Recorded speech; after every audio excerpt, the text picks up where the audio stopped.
Shalom pemirsa yang diberkati Tuhan, bertemu kembali dalam seri pelajaran Sekolah Sabat. Sebelum kita memulai Sekolah Sabat kita, mari kita berdoa.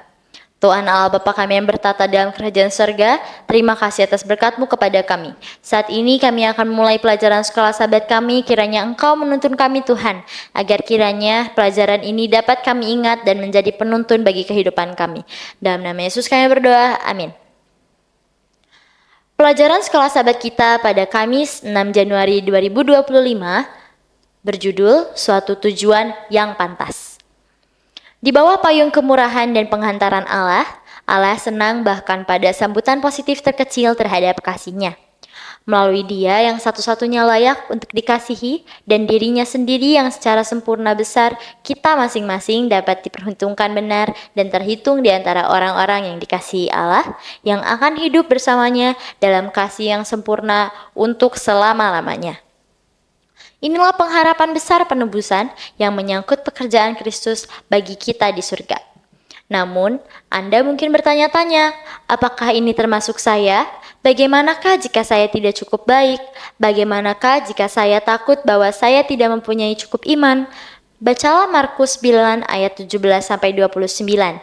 Kata seorang dari orang banyak itu, "Guru, anakku ini kubawa kepadamu karena ia kerasukan roh yang membisukan dia, dan setiap kali roh itu menyerang dia, roh itu membandingkannya ke tanah, lalu mulutnya berbusa, giginya berkertakan, dan tubuhnya menjadi kejang.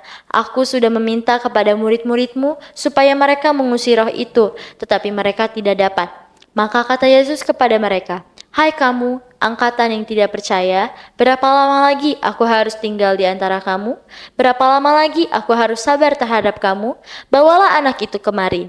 Lalu mereka membawanya kepadanya. Waktu roh itu melihat Yesus, anak itu segera digoncang-goncangnya. Dan anak itu terpelanting ke tanah dan terguling-guling sedang mulutnya berbusa. Lalu Yesus bertanya kepada anak itu, "Sudah berapa lama ia mengalami ini?" Jawabnya, "Sejak masa kecilnya."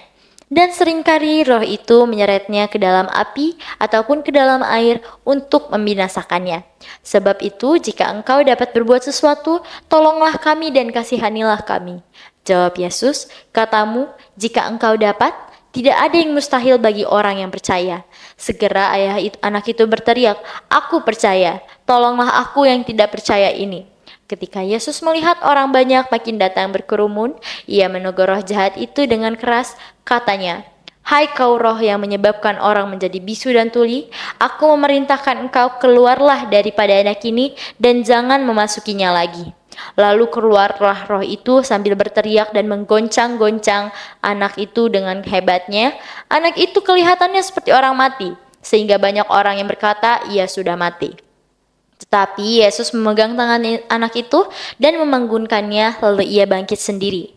Ketika Yesus sudah di rumah dan murid-muridnya sendirian dengan dia, bertanyalah mereka, "Mengapa kami tidak dapat mengusir roh itu?"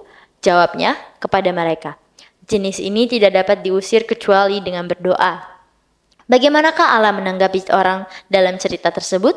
Seberapa besar iman sebagai iman yang cukup? Murid-murid tidak dapat mengusir setan. Semua harapan sepertinya hilang.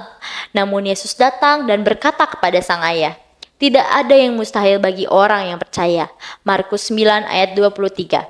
Dan sang ayah sambil menangis menjawab, "Tuhan, aku percaya, tolonglah aku yang tidak percaya ini." Markus 9 ayat 24. Perhatikan, Yesus tidak berkata kepada orang itu, "Kembalilah kepadaku ketika kamu sudah lebih beriman." Sebaliknya, seruannya, "Tolonglah aku yang tidak percaya ini," itu sudah cukup. Tanpa iman, tidak mungkin orang berkenan kepada Allah. Ibrani 11 ayat 6. Akan tetapi, Yesus menerima iman yang terkecil sekalipun, dan dengan iman melalui pengantaran Kristus, kita dapat menyenangkan Dia. Melalui iman dan karena usaha Kristus untuk kepentingan kita, kita dapat menyambut dengan cara yang menyenangkan Allah, serupa dengan perasaan senang seorang ayah manusia ketika seorang anak memberinya hadiah yang sebenarnya tidak berharga. Oleh karena itu, kita harus mengikuti nasihat Paulus agar berkenan kepada Allah. Itu menjadi tujuan kita. 2 Korintus 5 ayat 9 dan 10 bandingkan dengan Kolose 1 ayat 10, 1 Tesalonika 4 ayat 1, dan Ibrani 11 ayat 5. Dan kita harus memohon kepada Allah untuk mengubah kepentingan kita agar mencakup kepentingan terbaik bagi orang-orang yang kita kasihi dan memperluas kasih kita sehingga menjangkau orang lain. Hendaklah kamu saling mengasihi sebagai saudara dan saling mendahului dalam memberi hormat. Janganlah hendaknya kerazinanmu kendor, biarlah rohmu menyala-nyala dan layanilah Tuhan. Bersukacitalah dalam pengharapan, sabarlah dalam kesesakan, dan bertekunlah dalam doa. Bantulah dalam kekurangan orang-orang kudus. Roma 12 ayat 10-13. Jika Allah menerima kita melalui Kristus, betapa lebih lagi kita harus menerima orang lain? Apakah pengertian dari perintah untuk mengasihi sesamamu seperti dirimu sendiri? Imamat 19 ayat 18, Matius 22 ayat 39. Dan peraturan emas untuk memperlakukan orang sebagaimana Anda ingin diperlakukan?